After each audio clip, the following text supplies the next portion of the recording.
Central de Porto Velho, esposa do Adilson, que é segundo tenor do quarteto, e com ela a mensagem poderosa da manhã. Que Deus te use, minha irmã, que Deus te capacita para esse momento. Irmãos, eu vou para cá por causa da bagagem. Bom dia. É uma alegria estar aqui na igreja de Deus, Leão de Judá. O nome é forte. E que Deus nos bendiga, que o Espírito Santo esteja sobre todos nós. Amém? Eu vou convidar vocês a ler algumas passagens bíblicas comigo. Romanos 10, 14 é a primeira. Romanos 10, 14 diz assim: como, pois, invocarão aquele em quem não creram? E como crerão naquele de quem não ouviram? E como ouvirão se não há quem pregue? Será que a igreja Leão de Judá está proclamando a mensagem de salvação? Que Deus seja louvado, que isso seja uma realidade entre nós. Atos 1, verso 8, vamos lá? Atos, capítulo 1, verso 8. As passagens que a gente vai ler nesse momento inicial aqui são passagens muito conhecidas na igreja adventista. Mas recebereis poder ao descer sobre vós o Espírito Santo, e ser-me-eis testemunhas, tanto em Jerusalém, como em toda a Judéia e Samaria, e até os confins da terra. Isaías, capítulo 6, do versículo 1 ali ao versículo 8, traz uma descrição detalhada do chamado de Deus para esse servo especial, esse profeta. O início dessa mensagem, eu não vou ler, vou resumir. No início dessa mensagem, que está nessa passagem, eu vou ler com vocês apenas o verso 8, mas ali do início até esse verso é um momento em que ele recebe Deus ali pessoalmente, recebe um anjo poderoso, e ele se assusta de forma tremenda e ele se acha completamente incapaz. Esse é um sentimento que está na maioria das pessoas quando elas se percebem indignas de estar na presença de Deus. Ele sabia que estava na presença de um ser santo e ele se sentiu indigno de estar ali. Mas ali a gente sabe que ele recebeu um anjo, ele recebeu um toque e ele se sentiu então ali capaz de estar na presença de Deus. E aí o verso 8 diz assim: depois disso ouvi a voz do Senhor que dizia: a quem enviarei? E quem há de ir por nós? Então disse eu: eis-me aqui, envia-me a mim. Será que nós seríamos capazes de expressar dessa maneira a nossa disposição de servir a Deus em toda e qualquer circunstância da vida? Existem várias formas de servir, de proclamar, de ser instrumento de salvação, e cada um às vezes é chamado conforme o que tem para ofertar. E aí Deus olha para você, Ele enxerga você da maneira diferente do que o ser humano enxerga. Então Ele enxerga as suas potencialidades e Ele enxerga aquilo que você é capaz de realizar com o poder de Deus, com a unção do Espírito Santo. Eu quero convidar vocês para Efésios, capítulo 4, verso 7. Efésios, capítulo 4, verso 7. E a graça foi concedida a cada um de nós, segundo a proporção do dom de Cristo. O verso 8 diz assim: por isso diz, quando ele subiu às alturas, levou cativo o cativeiro e concedeu dons aos homens. Então a gente pode dizer que essa é uma certeza que nós temos, que Deus concedeu dons aos homens. Você é um ser humano vivendo neste mundo, então você é dessa raça da humanidade a qual Deus concedeu os dons.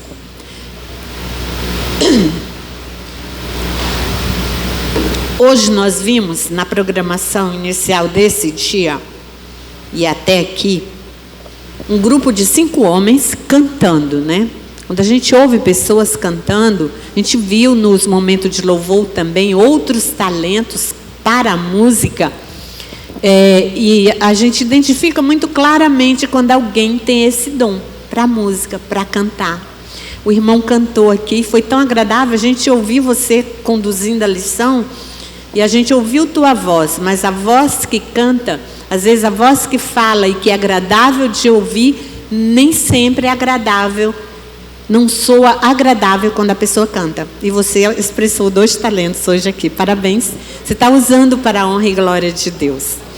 Então, uma certeza que nós podemos ter na vida é que Deus concedeu dons aos homens.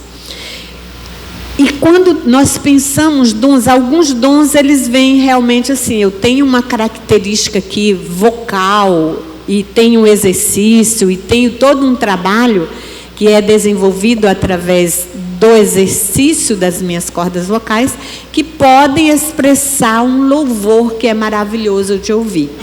Ou eu posso ter outros dons, mas toda e qualquer habilidade que nós temos, elas são, muitas vezes, elas deixam de ter o melhor desempenho por falta de exercício. E nós temos no Espírito de Profecia, inclusive, um alerta sobre isso. O livro Obreiros Evangélicos, página 92, traz um pouquinho de reflexão para a gente a respeito de habilidades mentais. Qual é a sua habilidade mental? Eu falei um pouco aqui de uma habilidade muito física. Porque se eu não tenho, eu costumo dizer assim, que nós temos 2 maneiras de desenvolver o dom da música. Alguns nascem mesmo com a capacidade vocal para isso. Quando o Milton ele expressa esse som do baixo e ele consegue um nível muito grave, bem baixo mesmo, não é qualquer dos 4 meninos que cantaram aqui, olha meninas, não é qualquer dos 4 meninos, talvez um ou outro consiga isso, mas a maioria não consegue. Então ele trouxe já no seu ser, na sua composição física, a capacidade disso. Ele consegue fazer isso com mais precisão, com mais, e tornar isso mais agradável da gente ouvir, porque ele exercitou esse dom. Ele tem mais de 20 anos com isso. Então, hoje ele tem um exercício vocal que torna cada vez mais perfeito esse som. E aí se torna cada vez mais agradável para nós ouvirmos esse som. Quando algumas pessoas não fazem isso, a gente acompanhou, e eu sempre conto essa história, eu e meu esposo, nós moramos 15 anos em Roraima, e ali a gente acompanhou um menino, numa das igrejas menores que a gente ia, às vezes eu pregava, ele criança cantando, e depois ele adolescente cantando, e aí assim, ele não cantava muito bem, muito gostoso, não era muito gostoso de ouvir. E depois, algum tempo depois, e ele continuou cantando a vida dele inteira cantando na igreja. E depois a gente frequentava a igreja central, e depois ali na igreja central a gente pôde ver aquele jovem vigoroso cantando lindo. Ele tinha um pouco de capacidade. Ele não nasceu com super dom da música, mas ele tinha um pouco de capacidade nele mesmo, e ao longo da vida ele exercitou de tal forma que aquele dom se tornou um dom maravilhoso e muito bonito, e que causava muita alegria e nos elevava, porque a música a gente sabe que nos eleva para Deus. Só não vai ter esse ruído, eu estou com a garganta com um bichinho do rum hoje.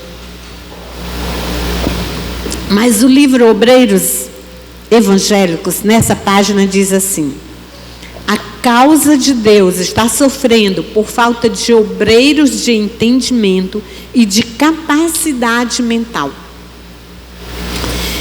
quando nós lemos essa reflexão, nós podemos dizer, irmãos, que Deus tem nos abençoado com faculdade intelectual, mas é uma capacidade com vasta possibilidade de melhoramento. Eu dei o exemplo da música porque é o mais fácil para dar. Então nós somos convidados a exercitar os nossos talentos para a honra e glória de Deus e para o cumprimento da missão. Não faz sentido eu ter talentos, ter dons e tê-los bem desenvolvidos se eles não contribuem para a minha edificação espiritual, se eles não contribuem para a edificação do corpo de Cristo, que é a igreja, e se eles não contribuem para que o Evangelho seja pregado em todo o mundo. Então existem aí dois aspectos muito importantes. Eu não vou pegar o meu dom e congelar, porque eu vou perder. Eu não vou nem trazer hoje aqui a parábola dos dons. Então nós precisamos entender que os talentos precisam ser perseverantemente exercitados. Treinar e disciplinar. Eu trago outra reflexão do Espírito de Profecia. Treinar e disciplinar a mente pelo estudo. Aqui já é a parte didática da palavra de Deus. Pelo estudo, pela observação e pela reflexão. Então, como que eu vou treinar e disciplinar os meus talentos para serem instrumentos na mão de Deus? Através do estudo. Como que eu estudo? Quanto tempo eu estudo? Será que eu paro para fazer uma reflexão profunda a respeito daquilo que eu leio? A Bíblia, a palavra de Deus, ela desafia a nossa mente, ela desafia cada mente humana a ter um exercício mental e intelectual. E aí, quando eu paro para refletir e entender cada momento, alguns pastores que trabalham aí com momentos a sós com Cristo, eles trazem um exercício que eu acho muito bacana, que é você, por exemplo, pegar um versículo bíblico, ou mais de um, se ele trouxer um pouco mais de contexto, para a mensagem daquele versículo que você quer refletir. Então, por exemplo, se você pega um texto lá do Novo Testamento que fala de Jesus em determinado contexto, vamos imaginar Jesus no templo, aquela criança falando ali para aqueles homens. Se você buscar um contexto para aquilo na sua mente, então você agora vai imaginar aquele menino, ele se afastou do grupão e ele em algum momento chegou até o templo. Como que era aquele templo? Tenta, naquela época, como era aquele templo? E aí assim, você imagina ele entrando pela porta, quem estava dentro, como eram os bancos, tinha banco, as pessoas ficavam em pé, tinha alguém falando, como era isso? E ali, naquele contexto de um grupo, aquele menino, em dado momento, imagina uma criança aqui vindo e agora ela começa a falar. E a fala dela traz a Bíblia deles de uma forma muito clara, decifrando para aquela comunidade cristã, aquela comunidade que servia a Deus, tornando tudo aquilo muito claro.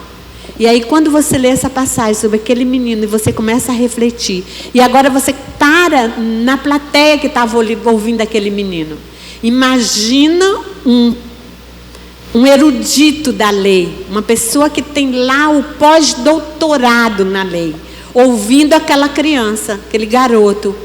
Imagina como que ele ia se sentir naquele momento. Imagina alguém super humilde, que nunca nem estudou muito, mas ouvindo aquilo pela primeira vez, se deslumbrando com aquela mensagem. Então você para pelo menos 20 minutos para refletir sobre os mínimos detalhes daquele texto. Quando você, em determinado momento, em outro contexto, você está por ali, você lembra daquela passagem? Aquela passagem está viva dentro de você, está viva na sua mente. Você fez um exercício mental, racional, para compreender aquilo que você estava lendo. Então, quando nós exercitamos, a nossa mente, ela vai ampliando a sua capacidade. E aí, quando eu trouxe para vocês essa disciplina de mente, e a gente traz o estudo e a reflexão, é nesse aspecto. Mas a gente também pode observar, e aí eu não vou mergulhar muito profundamente no observar, mas eu quero falar muito rapidamente. O que é que eu observo? Quando a gente fala observar, normalmente as pessoas pensam natureza, e é maravilhoso observar a natureza. Tem alguns aspectos da natureza que você com certeza tem mais afeição, que te encanta muito mais. Sou encantada com as flores, mas eu sou impressionada, encantada com o mar. Tem alguns que têm medo do mar, só penso muito na sujeira, na praia, aquela onda, aquela água salgada. Eu me deslumbro pelo visual. E cada pessoa, dependendo da característica que ela tem, vai apreciar, observar a obra de Deus de forma diferente. Quando a gente pensa no ser humano, quando a gente estuda o ser humano, a mente, e como tudo está interligado, e como tudo funciona ou não funciona quando nós agredimos o organismo, então a gente também percebe como é grandioso esse corpo que Deus fez, essa mente que Deus criou dessa maneira. Então, nessa observação, a gente faz o exercício mental. E aí a advertência é: nós não poderemos atingir a mente de Deus se nós não usarmos cada faculdade mental que nós temos. E isso acontece quando nós usamos. Então, o método para fortalecimento das nossas habilidades mentais é exatamente esse. É o exercício, é o refletir, é estarmos sinceramente diante de Deus, buscando propósito para a nossa vida e buscando desenvolver essas faculdades. Eu quero ler para vocês um pequeno texto do livro Mente, Caráter e Personalidade, volume 1, e está na página 4. As faculdades mentais se fortalecerão e desenvolverão se vos puserdes a trabalhar no temor de Deus, com humildade e com fervorosa oração. Um propósito resoluto operará milagres. Você quer um milagre na sua vida? Você quer ser um milagre na vida da sua família? Você quer ser um milagre na vida da sua comunidade? Você quer ser um milagre para alguém que não conhece Jesus e precisa ter acesso à salvação? Então, essa é a receita. E aí vem a advertência está no Desejado de Todas as Nações, página 73. Fala assim: Jesus, o desejado a gente sabe que é sobre Jesus. Jesus não se esquivava a cuidados e responsabilidades como fazem muitos que professam ser seus seguidores. É porque procuram furtar-se a essa disciplina que tantos são fracos e ineficientes. Essa mensagem é forte. É aquela advertência que eu falei para vocês bem no início. Quando nós não usamos nossos dons e talentos para o serviço de Deus, nós vamos enterrando e a gente vai cada dia perdendo. Mas eu quero falar sobre o dom mais importante, porque esse dom e essa reflexão que eu trago está no livro O Oitavo Hábito, de Stephen Covey, na página 42. Ele diz que seu poder de escolher a direção de sua vida permite com que você possa se reinventar, mudar seu futuro e poderosamente influenciar o resto da criação. Olha isso.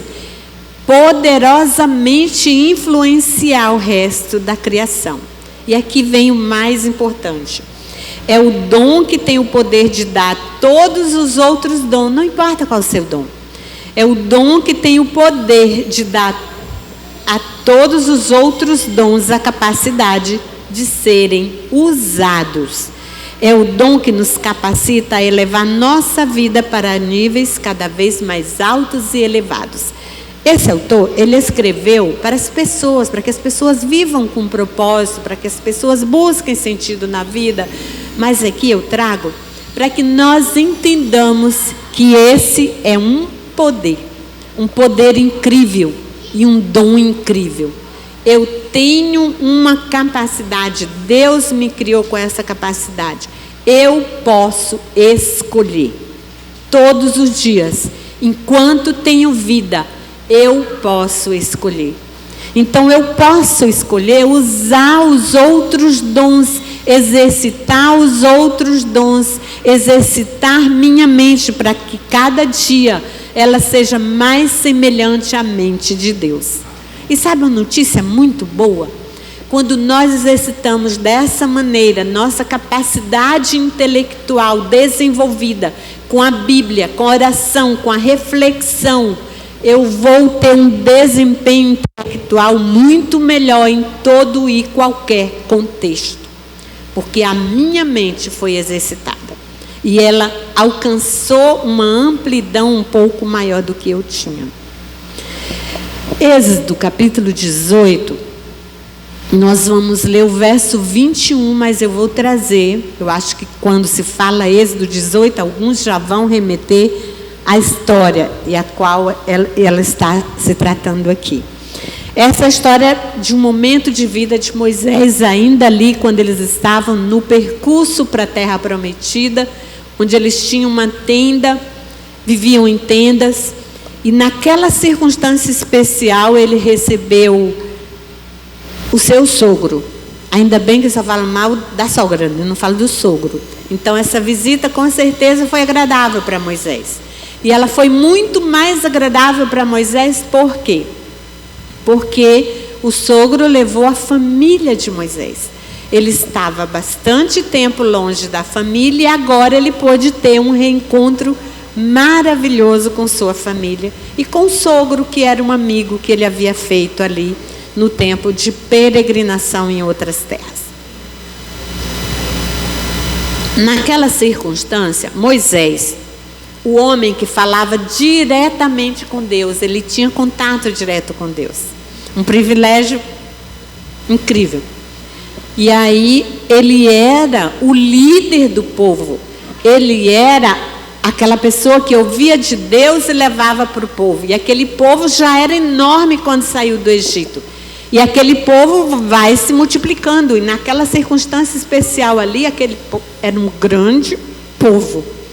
Aí você imagina, uma comunidade como essa, Leão de Judá, nas circunstâncias do dia a dia, nas decisões das questões da igreja, às vezes tem conflito, às vezes tem dificuldade, às vezes tem julgamento diferente sobre determinada coisa, e como proceder, e como fazer ou não fazer, e às vezes tem a divergência, e aí a gente precisa, normalmente em circunstâncias como essa, de um pacificador, ou alguém com mais equilíbrio que chega, não gente, vamos parar aqui, a gente vai por aqui, vai por ali. Imagina agora o povo que Moisés conduzia para a terra prometida, com as suas famílias, suas lideranças, suas tribos, com todos os problemas que aquele povo tinha, e Moisés era o líder. Ele era o pastor, ele era o juiz, ele era o pacificador, ele era o advogado, ele era tudo ali. E aí as filas aumentavam todos os dias na tenda de Moisés, e Moisés ia ali resolvendo as questões. No final do dia, ele não conseguia dar conta da fila. Quando chegava no final do dia, o que acontecia? Moisés esgotado, energia zero, um povo, algum satisfeito, problema resolvido, e uma quantidade infeliz na vida, chateada, ia no outro dia mais cedo para estar no início da fila. Foi essa a cena que Jetro viu quando chegou para deixar a família de Moisés. E aí ele disse: Moisés, o que fazes não é bom. Imagina você, um líder de igreja, que dá o sangue, suor, faz tudo pela igreja, e alguém chega assim: pastor, ancião, diretor, o que você está fazendo não é bom. Como assim? Mas eu dei o sangue. E agora Moisés tem que ouvir do seu sogro: o que fazes não é bom. Assim, como assim? Onde estou errando? Mas a pessoa que chega para dizer isso não é bom que você faz, aqui a gente tem um aprendizado para o nosso dia a dia. Eu preciso chegar para mostrar o erro, mas eu preciso chegar com a solução que eu enxerguei. Eu preciso ter uma sugestão. E Jetro tinha, então quando ele chegou ali, ele disse assim, olha, o que você vai fazer? A minha sugestão para você é essa, Moisés.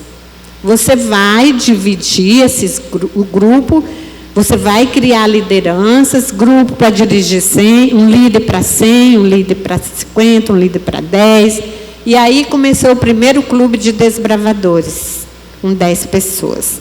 A primeira classe da escola sabatina, com 10 pessoas. A igreja hoje ainda usa esse mesmo método de pequenos grupos. Aí surgiram os PGs. E ali, no contexto de pequenos grupos, as coisas iam ficando melhores. Ele deu as características daquelas pessoas.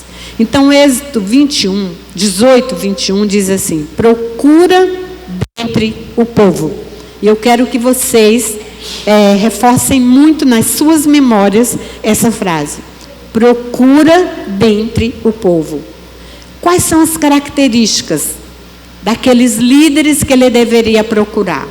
Homens capazes, tementes a Deus, homens de verdade, que aborreçam a avareza. Põe-nos sobre eles por chefes de 1000, chefes de 100, chefes de 50 e chefes de 10. Pronto, a receita. E aí Moisés, um homem sábio, que ouvia a voz de Deus. Às vezes a gente precisa ter um exercício muito grande com nossa mente, para não ouvir só nossa personalidade, cheia de traços que às vezes trazem muitos problemas, para ouvir a voz de Deus. Aquele homem cansado, líder forte, temente a Deus, ouviu a voz de Deus através de Jetro. E a partir dali as coisas com certeza aconteceram. E aí Moisés, ele queria saber o que fazer e onde encontrar o talento. E aí eu volto para a primeira frase desse verso 21, que diz assim, procura dentre o povo. Então, as pessoas que vão terminar a obra neste mundo, está aqui, dentre o povo, na igreja Leão de Judá. Existe um aspecto que é muito importante, que nós precisamos, e vou convidar vocês a ler comigo, Atos, no capítulo 1, no verso 8. É outra passagem muito conhecida. Essa passagem eu li ali no início com vocês. Quando nós usamos o poder que temos de escolher, e escolhemos ser instrumento para a salvação, instrumento de salvação, seja aqui ou seja em outro lugar, nós vamos receber de Deus o que está nesse verso. Mas recebereis poder ao descer sobre vós o Espírito Santo, e ser-me-eis testemunhas, tanto em Jerusalém, tanto na igreja Leão de Judá, como em todo este bairro Lagoa, como em toda essa cidade de Porto Velho e até os confins da terra. Onde você estiver, com o poder do Espírito Santo e cheio do Espírito Santo, você vai ser essa pessoa, amém? O apóstolo, que nós estamos estudando bem aí nesses últimos dias, ele escreveu umas cartas, e a carta que está em 2 Timóteo, capítulo 4, nós encontramos aí uma carta para Timóteo. E eu acho muito bacana até a versão tradicional da Bíblia aí, que fala assim: conjuro-te, pois, diante de Deus e do Senhor Jesus Cristo, que há de julgar os vivos e os mortos na sua vinda e no seu reino. Ele conjura, ele chama, ele faz um último apelo muito forte, e ele diz assim, diante de Deus, ele queria que aquele juramento fosse um juramento muito sagrado. E ele diz o quê? Que pregues a palavra, istes a tempo e fora de tempo, redarguas, repreendes, exortes com toda a longanimidade e doutrina. E aí ele vai falando um pouquinho dele, chegamos no verso 7, dessa conversa, dessa carta, quando ele diz assim: combati o bom combate, terminei a corrida, guardei a fé. Amém? Que Deus nos abençoe. Que esta mensagem para Timóteo seja também uma mensagem para nós. E que nossa resposta para Deus seja a resposta que Paulo deu ao longo do seu ministério. E que possamos, como ele, dizer: combati o bom combate, terminei a carreira e guardei a fé. Amém?